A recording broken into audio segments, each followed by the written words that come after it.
The world, shrouded in darkness.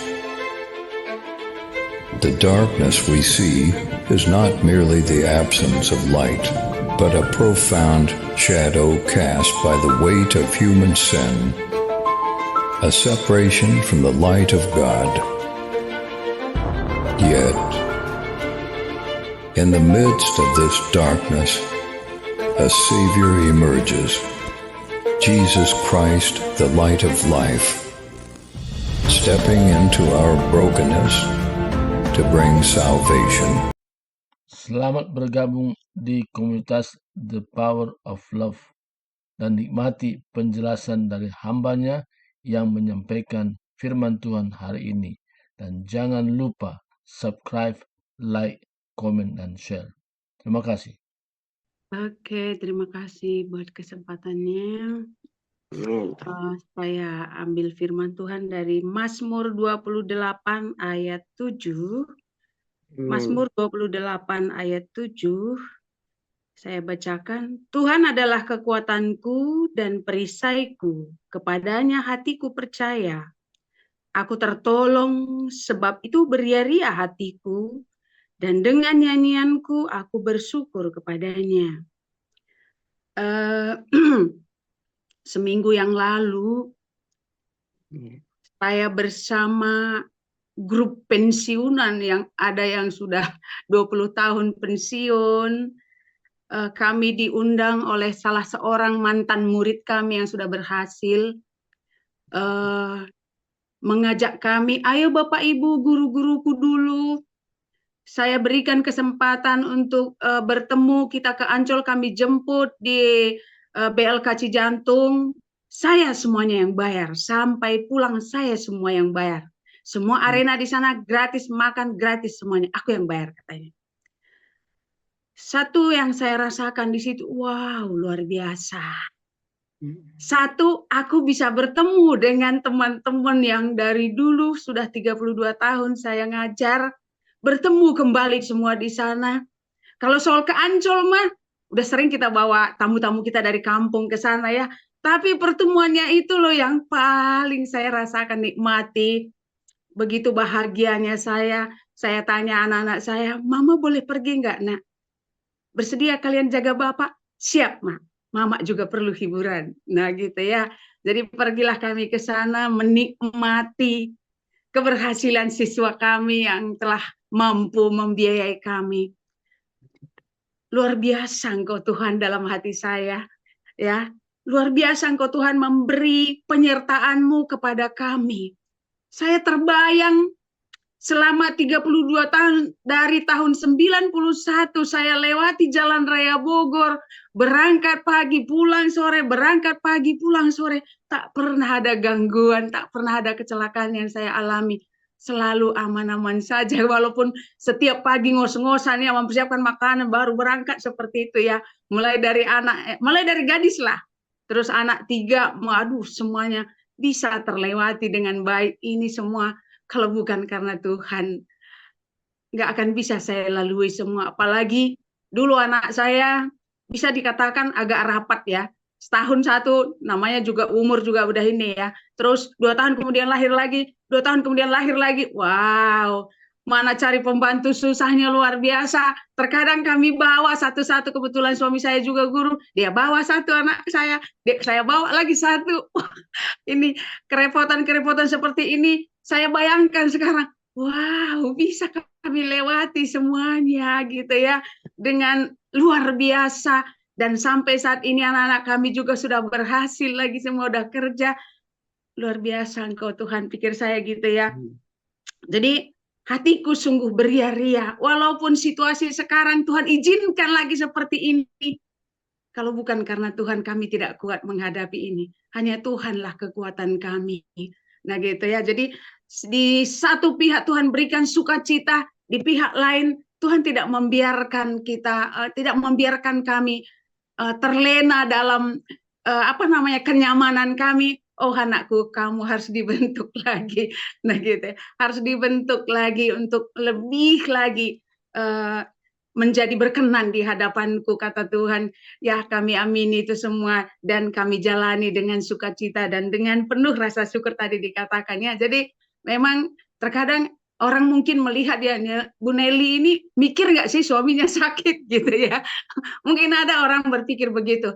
Ya, tapi terserah penilaian orang itu, bebas kan gitu ya. Tapi di dalam hati saya, walaupun keadaan seperti itu, aku masih tetap bisa ceria menghadapi dia, menghadapi anak-anak, menjalani kehidupan kami gitu ya.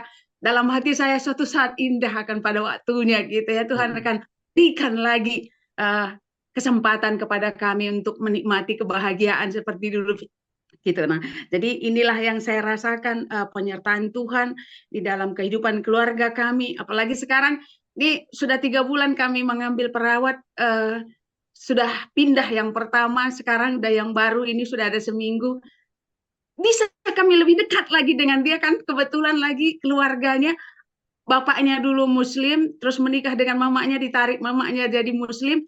Nah, udah meninggal bapaknya, mamanya kembali ke Kristen. Jadi gitu ya, sudah biasa Bu sama saya berkeluarga dengan Kristen karena mama saya sendiri juga Kristen, katanya. Wow, ini juga kesempatan ini, pikir saya gitu ya.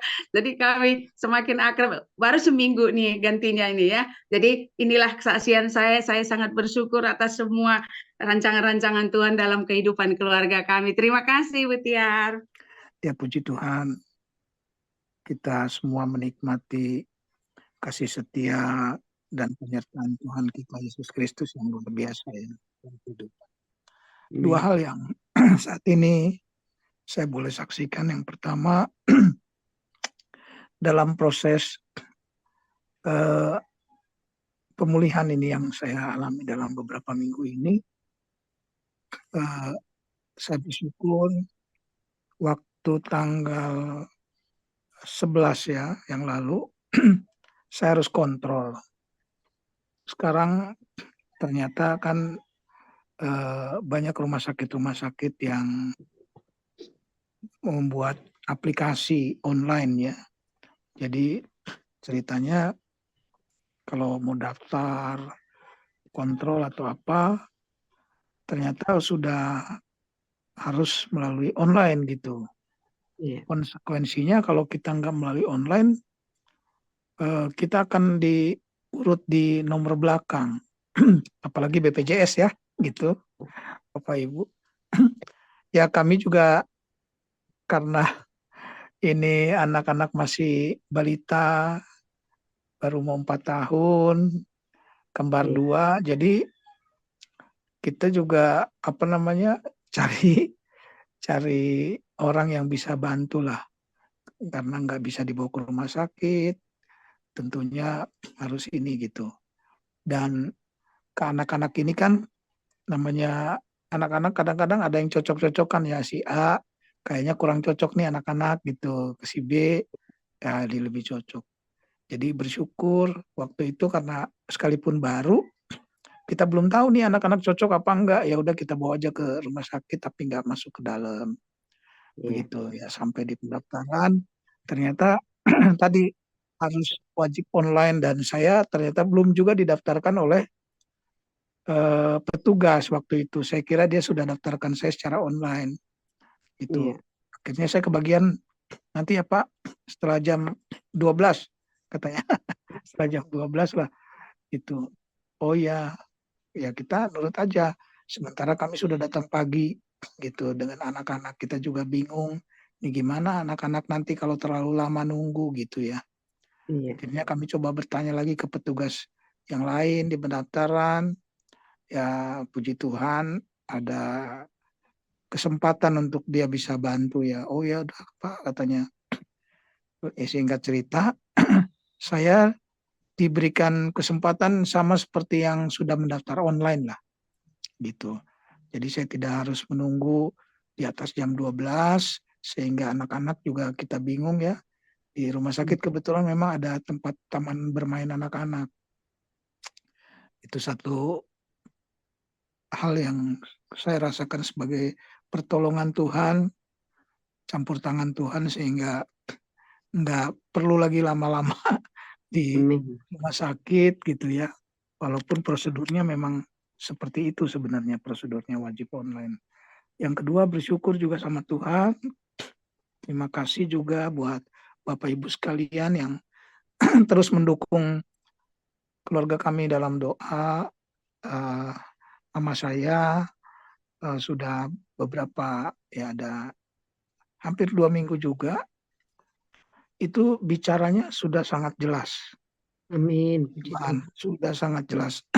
Jadi jangankan kita bicara langsung, kami selama di Bandung pun bertelepon, sudah bisa kami tangkap gitu apa yang dia sampaikan. Dia sudah bisa bicara dengan cucunya melalui video call gitu ya. Aduh, terpujilah Tuhan. Kalau kami ingat ketika baru keluar dari rumah sakit, ada penyumbatan di otak, mungkin itu juga yang dinamakan stroke gitu. Pasca operasi kedua di usia 77 tahun, gimana artinya luar biasa lah. Ini satu mujizat keajaiban. Jadi saat ini Mama tinggal menjalani treatment untuk bisa berdiri dan berjalan. Begitu Bapak Ibu, itu keajaiban Tuhan yang kami percaya bahwa kuasa doa yang selama ini kita naikkan di mana-mana termasuk di The Power of Love ini. Terima kasih Bapak Ibu, kiranya menjadi berkat. Selamat pagi Pak Tonggam, selamat bergabung ya. Silakan, dan Pak Kaleb ya, silakan. Shalom, selamat pagi. Shalom, selamat. Pagi ini juga saya patut bersyukur juga, ya kesaksian saya juga seperti Pak Banu, ya seputaran kesehatan. Hari Sabtu kemarin kan, walaupun hasil dari CT scan itu belum keluar secara resmi, tetapi dari dokter bedah saraf, beliau sudah ambil videonya di ruang radiologi dan sudah dijelaskan kepada saya, videonya juga dikasih lihat ke saya, keluhan yang selama ini saya rasakan yaitu di bekas operasi itu merasakan nyeri, seperti ada duri-duri begitu. Kalau untuk aktivitas tidak terlalu terasa ya, tetapi ketika saya duduk untuk siaran, nah itu sudah mengganggu. Apa yang saya rasa, saya keluhan-keluhan, saya sampaikan ke dokter yang dulu mengoperasi saya.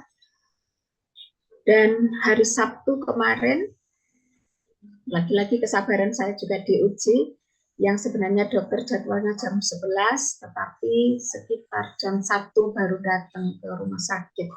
Dokter, seperti Pak Banu yang harusnya daftar online, tetapi ternyata lupa ya.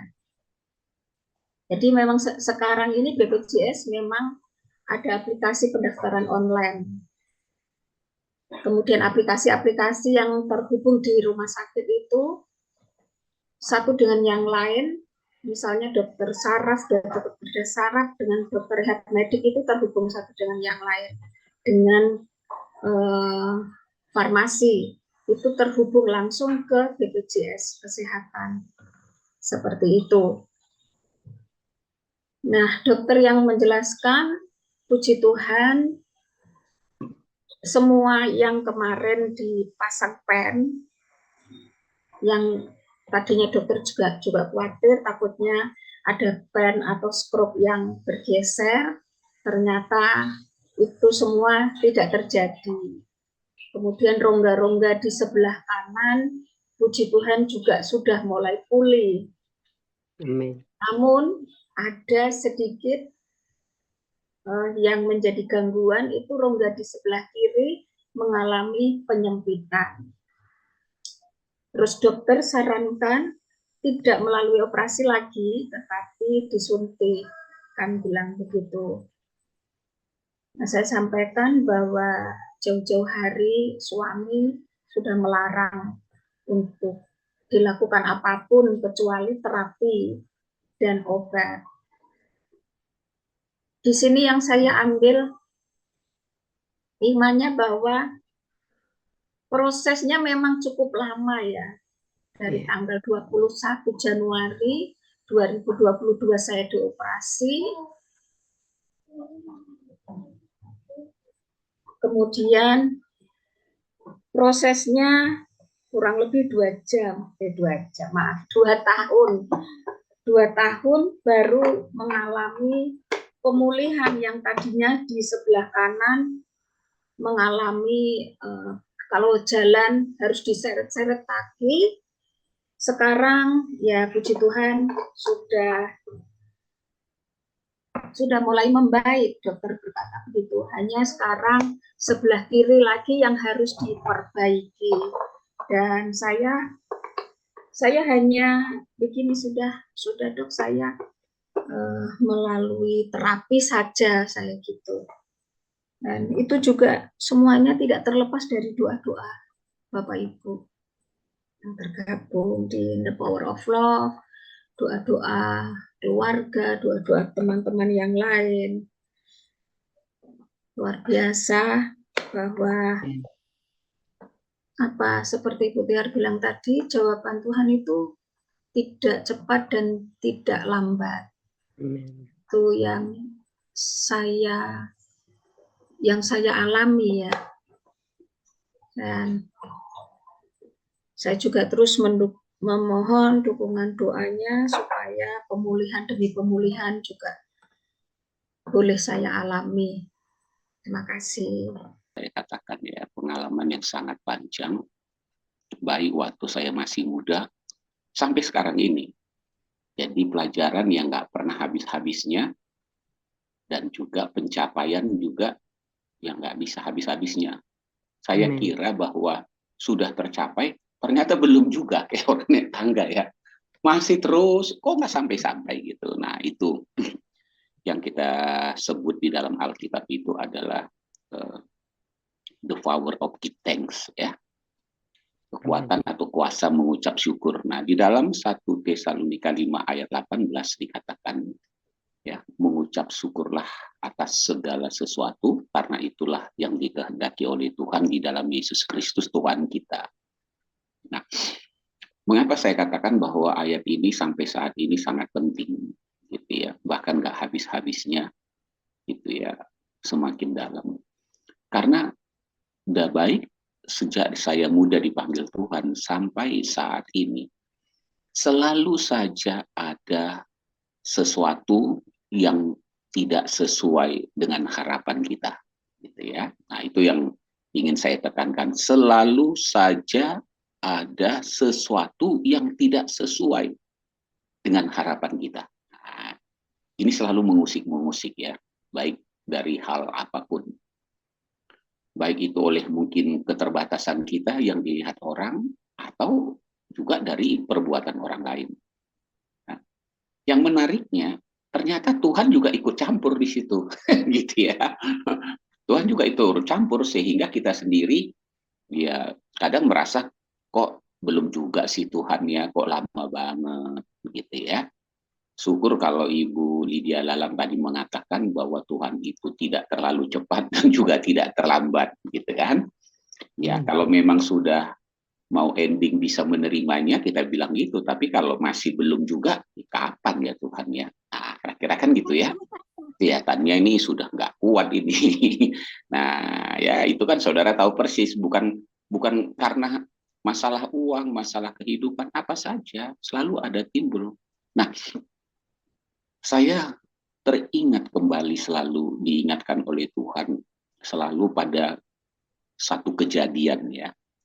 Nah itu kejadiannya itu pasal 4. Nah itu pula kan ada ayatnya. Jadi kejadiannya kejadian pasal 4. Itu selalu, kalau ada apa-apa saya selalu ingat kepada kejadian pasal 4. Namanya juga kejadian. Ingat dong kejadian. Supaya kamu belajar dari kejadian itu. Nah, Habil mempersembahkan, Kain juga mempersembahkan ya. Menurut keduanya tentu ini yang terbaik menurut mereka, kan gitu ya. Tapi ternyata Tuhan menerima yang dipersembahkan oleh Habil. Kain tidak. Wah, kecewa dia, ya. Hatinya jadi panas dan murung. Nah, kita kadang-kadang kan juga begitu, ya. kayaknya sudah melakukan yang terbaik, kenapa kok masih begini ya Tuhan ya, gitu. Apalagi kalau dibilang kayaknya The Power of Love itu komunitasnya udah mendukung saya, gitu ya. Kenapa kok juga masih seperti ini? Nah, ini kan kita kadang-kadang hati kita menjadi panas, ya muka kita muram, gitu. Ada yang mengatakan, Pak, saya nggak panas, Pak. Tapi saya jadi sedih, jadi dingin wajah saya. Ya nggak apa-apa lah ya, panas dingin, kira-kira gitu ya, tapi muram. Nah, Bapak Ibu dikasih oleh Tuhan Yesus Kristus. Saya sampai saat ini terus belajar bagaimana meresponi ini dengan 1 Tesalonika 5 ayat 18, yaitu mengucap syukur. Karena apa? Karena sudah ada pengalaman dari Kain yang mengingatkan. Dia nggak mau mengucap syukur, akhirnya makin marah. Kan gitu ya. Makin terpancing emosi. Dan dia melukai Kain ya, sebenarnya Habil ya. Dan itu juga menyedihkan Tuhan. Nah kadangkala, kalau kita tidak siap menerima dan merespon dengan baik sesuatu yang tidak sesuai dengan harapan kita, tingkah laku kita selain bisa merugikan diri kita sendiri, bisa merugikan orang lain. Dan juga merugikan komunitas kita. Artinya misalnya kayak The Power of Love, bisa kita rugikan. Karena apa misalnya? Ya, kita juga jadi merasa kecewa, nggak ikut lah misalnya. Kan gitu ya. Nggak mau terjun lagi, nggak mau bersama-sama lagi. Kalau ditanya, kenapa hal itu? Karena kita merasa tidak sesuai dengan harapan saya. Nah, lalu Tuhan bilang selalu sama saya waktu itu, ya, tahu nggak kamu, ini bukan nubuatan ya, saya bilang gitu ya. Apa yang Tuhan bilang kepada Kain ketika dia akhirnya nggak bisa menguasai dirinya, dia membunuh Habel ya, menghentikan masa depan Habel, kalau kita bilang gitu ya, tidak memberikan kesempatan Habel untuk hidup. Jadi potensinya karunia yang dia miliki nggak bisa lagi dilakukan, kan gitu ya, dia hentikan. Nah, Tuhan bilang gini, ini kan gitu ya dalam hati saya. Ini kan saya orangnya kadang-kadang suka ngarang-ngarang sendiri, tapi juga karang-karangannya nggak jauh meleset, gitu ya. Kain, kenapa sih kamu tega memperlakukan Habel seperti itu, gitu ya? Kenapa? Karena nggak sesuai dengan harapanmu ya, gitu ya. Sehingga apa yang aku rancang, kamu rusak, kamu ganggu, ya dengan memperlakukan Habel adikmu seperti itu, gitu ya. Dan juga kamu merusak diri kamu sehingga semuanya terganggu. Nah, saya yakin di situ Kain nangis karena dia sudah lakukan. Tuhan, maafkan aku. Tapi kalau aku dihukum seperti ini, orang nanti membunuh aku bagaimana? Nah, makanya Tuhan kasih tanda juga, jangan sampai membunuh Kain. Gitu ya. Nah, pengalaman seperti ini tentu saja menjadi pelajaran berharga bagi saya. Kalau ada sesuatu yang tidak sesuai dengan harapan, jangan salah langkah mengucap syukur. Jangan sampai merusak rancanganku dalam hidupmu atau kau meninggalkan pelayanan di situ, gitu ya. Menjauh, tidak mau lagi, padahal aku yang menugaskan kamu ke sana. Gara-gara dia, kenapa kok jadi aku kau tinggalkan? Kata Tuhan gitu ya.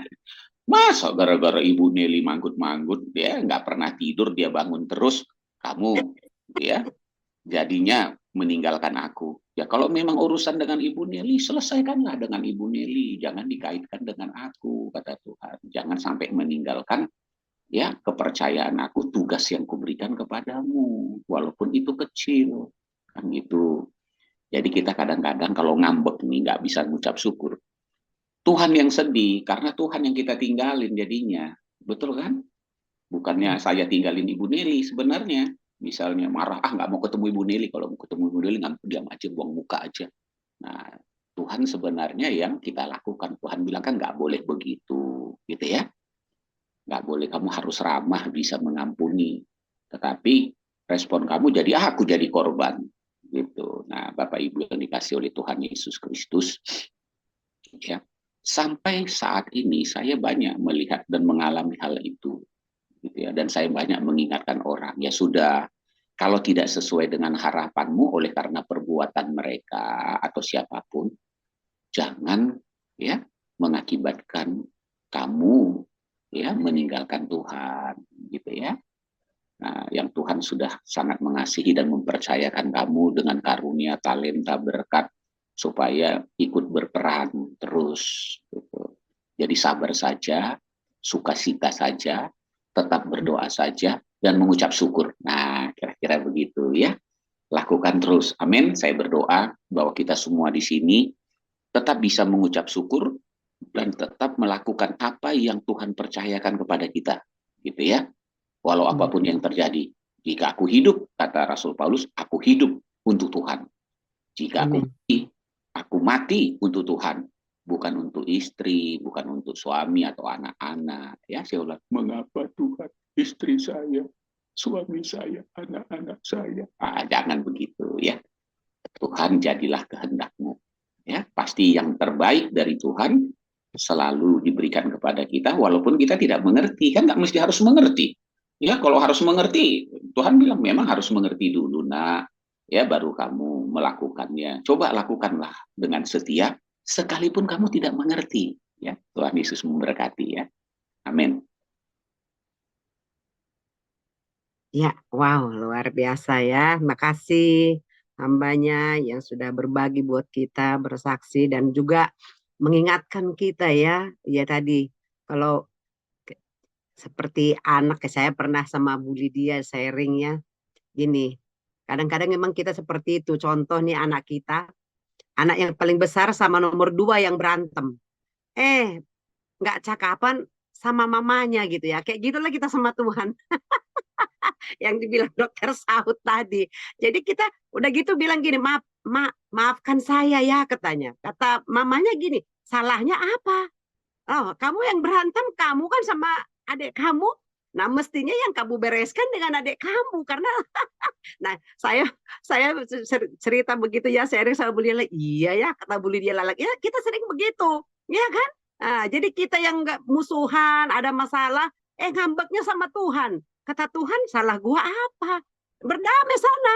Kalau udah berdamai sana, gua usah minta maaf ke saya juga, saya udah senang gitu ya. Jadi kalau kita mengerti itu memang luar biasa ya. Itu yang nggak kita sadari. Ya, ngambeknya sama siapa? Ya kan, marahnya sama siapa kan gitu kan. Nah, jadi pagi hari ini Dokter Saud ingatkan ya. Terima kasih dokter ya. Jadi kalau sama siapa bermasalah, selesaikan dengan itu. Sama Tuhan nggak ada. Saya nggak tahu itu. Lu berdua di sana yang ribut. Kok ke saya? Ya, luar biasa. Terima kasih berkatnya pagi hari ini.